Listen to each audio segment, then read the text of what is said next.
Hi, welcome to this video in the MicroTasker Shorts series. Today we're going to be looking at visualizing GPIO outputs in the simulator. In the configuration file, I've just selected the board I'd like to use, the Freedom KL27Z.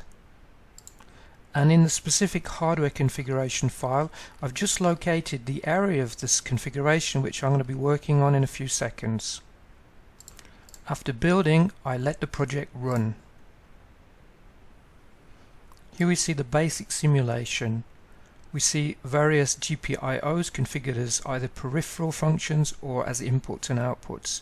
And here I see one of them, which is toggling. We'd like to increase the visibility in this project now. What I do is I go back to my hardware configuration file. I'm now going to first add the standard keyboard. Now the standard keyboard or the keypad is in this case just a BMP file which represents the board. I'm going to rebuild and let it run again. Now we see that the actual representation of the board has automatically been added, and we actually have here a LED which is blinking.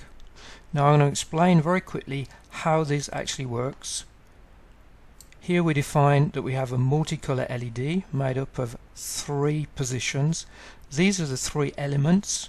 We have the color when the port output controlling it is at a logical state 0. We have the color when it's at logical state 1. If the port is defined as an input, it takes the color of the logical state 1, which is black in this case. This is the location of the LED. This is its radius. This is the port that it's connected on, and this is the actual port bit which is controlling it. If you want to work out the coordinates, put your mouse on here and look in the bottom left hand corner. You can see it's about 259.123. Let's check. 259.123, pretty close. Now I'm going to open up this file. Here I've got it on the hard disk, so I'll open this up in Paint. Where are we? Open with Paint.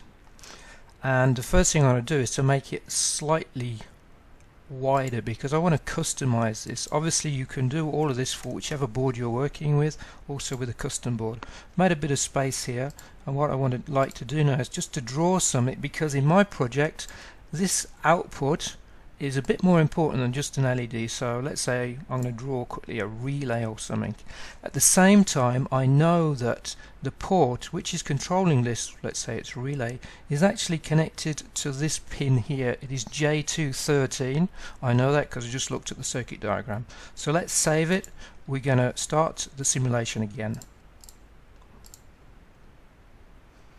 Okay, I've just customized my board a little bit, but I still don't have the visualization I want, because if my output has to be driven to a 1 because we have some emergency, I want to see it a little bit more significantly like that in the simulator. So what I'm going to do is I'm going to take the locations of this rectangle, 358, 32, at the corners, 4, 3, 6, 94, and also I'm going to take the center point on this, 119, 23, and now I'm going to plug it into the simulation. Okay, I've just plugged in 2 new lines. I'm using the same port output. This one I'm making it red when it's on. This one I'm making it blue when it's on. This one's going to be a rectangle. This one's going to be another circle. Let's see what it does.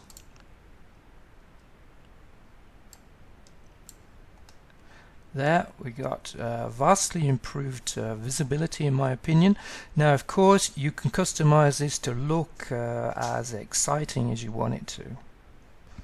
Time's run out again. Thanks for watching the video. Any questions, just ask them. If you want to start improving your development and your development efficiency, get MicroTasker. Simple as that.